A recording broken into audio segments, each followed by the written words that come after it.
Halo, perkenalkan nama saya Dini Afiatus Saleha. NIM saya 240300228 dari Prodi Informatika Institut Teknologi Dirgantara Adi Sucipto. Baik, kali ini saya akan menjelaskan tugas praktikum saya ini. Sebelumnya saya meminta maaf karena saya juga masih pemula dan masih belajar. Pada bagian pertama ini terdapat include, memiliki fungsinya masing-masing seperti untuk input atau output, fungsi sistem, manipulasi string, fungsi karakter, dan juga fungsi konsol pada C dan C++. Kemudian ada define size 500, itu fungsinya untuk maksimal data mahasiswa yang bisa kita tampung. Di situ ada 500, berarti data mahasiswa yang bisa kita tampung adalah 500. Kemudian ada using namespace std, itu agar kita tidak perlu menulis std.2 seperti ini. Di setiap kali ketika kita menggunakan library C++. Pada bagian kedua ini digunakan untuk mendeklarasikan record waktu yang digunakan. Nah, di sini yang terakhir itu kita masukkan data TGL. Itu apa sih? Nah, itu fungsinya untuk menyimpan tanggal lahir yang kita masukkan di integer di atasnya, yaitu hari, bulan, tahun. Selanjutnya ada tipe def struct juga, cuman berbeda dari yang tadi. Di sini untuk mendeklarasikan mahasiswa yang digunakan. Kita masukkan semua nama NIM, sek, tempat lahir, tanggal lahir, terus prodi, departemen, alamat, kabupaten, provinsi, terus juga di sampingnya itu ada nomor. Itu gunanya untuk sebagai maksimal angka atau huruf yang kita gunakan. Dan yang di bawahnya itu ada data mahasiswa. Nah, dia berfungsi untuk menyimpan seluruh data mahasiswa yang kita masukkan tadi ke dalam codingannya nanti. Lalu kita masukkan semua fungsi yang akan digunakan dalam pemrograman kali ini. Contohnya menu utama, menu daftar, menu cari, entry data, hingga keluar. Di proses selanjutnya itu terdapat menu utama yang tugasnya menampilkan menu utama, meminta input menu dari user, dan mengembalikan pilihannya ke main. Dan kemudian di situ juga ada sistem CLS itu untuk membersihkan layar konsol pada Windows. Di situ juga ada tabel yang berisikan menu utama yang tadi kita masukkan, terus kita masukkan nama kita. Contohnya di sini adalah Dini Afiatus. Nah, terus kita masukkan input data mahasiswa, tampil data mahasiswa, cari data mahasiswa, hapus data mahasiswa, lalu selanjutnya keluar. Nah, kenapa kok bisa ada bentuk tabel di situ? Karena di situ menggunakan void garis 1 yang fungsinya itu untuk membuat garis horizontal pada tampilan sebagai hiasan. Selanjutnya di sini membuat fungsi menu daftar, jadi menggunakan void menu daftar. Nah, di sini kita harus memasukkan input terlebih dahulu pada menu di awal tadi. Dan jika data itu tidak ada, berarti nanti akan ada keterangan data tidak ditemukan. Lalu silakan input data dulu. Kemudian di situ juga ada garis 2, fungsinya hampir sama dengan garis 1, yaitu untuk menampilkan hiasan seperti tabel. Lalu di sini ada daftar mahasiswa berdasarkan NIM, berdasarkan nama. Itu adalah kita ingin mencari berdasarkan nama atau NIM. Terus juga ada opsi kembali ke menu utama. Nanti dia akan berpindah ke menu utama yang tadi sudah kita jelaskan.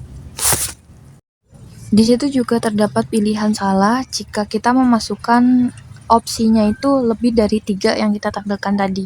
Misalkan 4, berarti itu adalah pilihan yang salah karena tidak ada di dalam tabel.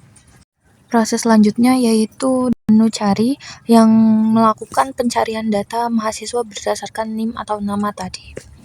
Kemudian di situ juga ada data tidak ditemukan, silakan entry data terlebih dahulu. Itu hampir sama seperti yang tadi, dimana kita memasukkan data dulu, lalu kita cari berdasarkan NIM atau nama yang kita inginkan.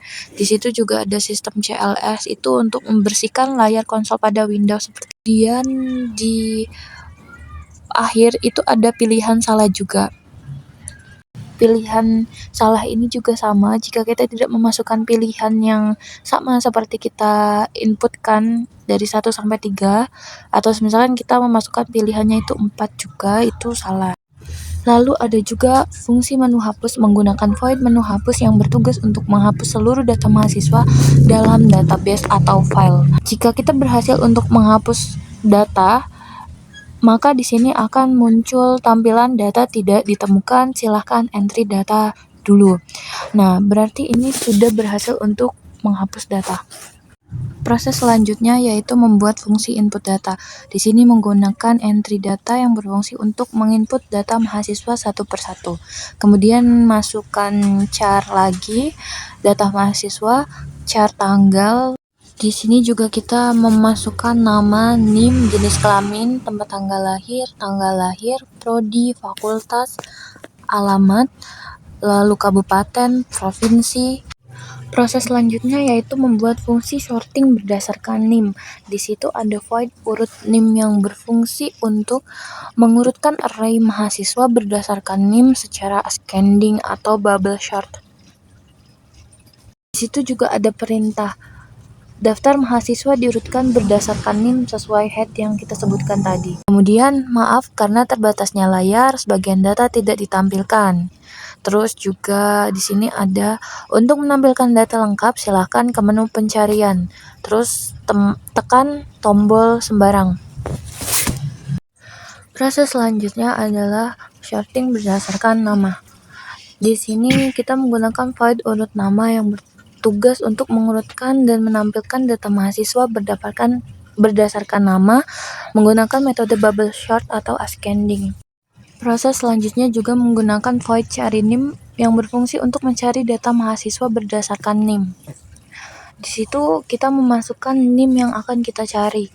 Lalu hasil pencarian akan keluar.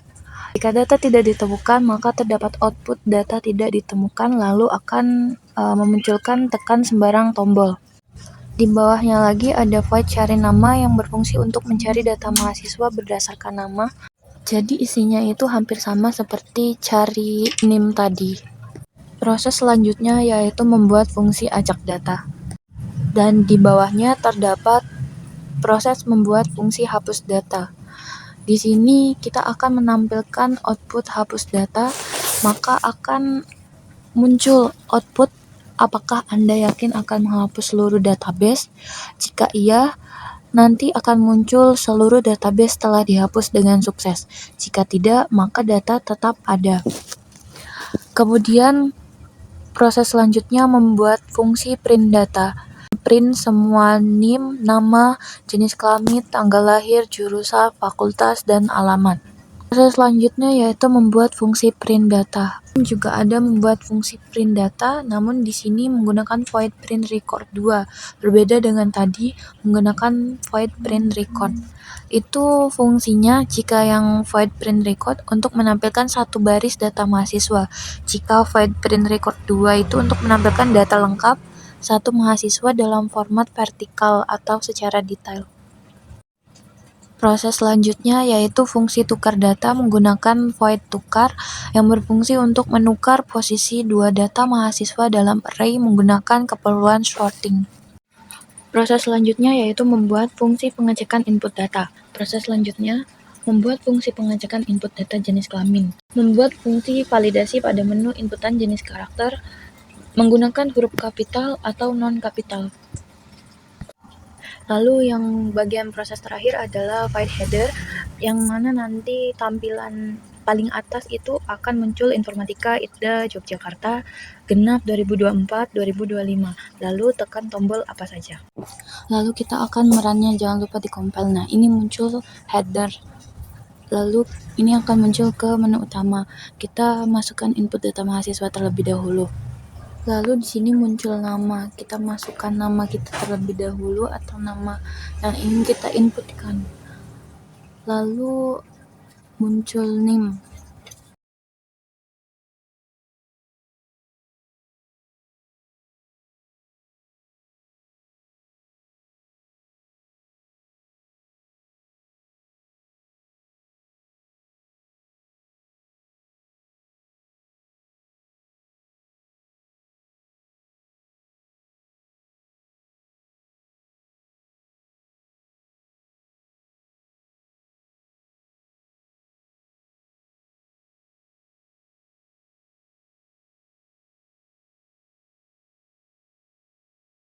Jika sudah selesai memasukkan data mahasiswa, maka akan muncul entry data mahasiswa lagi. Itu untuk opsi jika kita ingin menambah data mahasiswa lebih dari satu.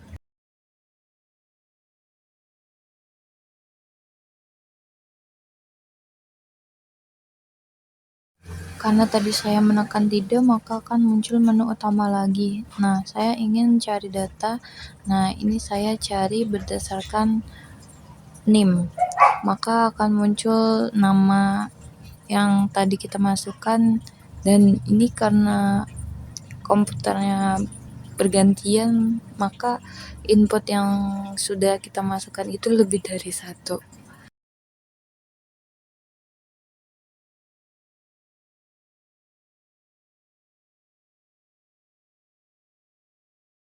Selanjutnya, setelah kita menekan tombol sembarang, maka akan muncul lagi daftar ini. Lalu ini kita pilih keluar saja, dan maka program akan berakhir. Nah, sekian video dari saya, kurang lebihnya mohon maaf. Terima kasih.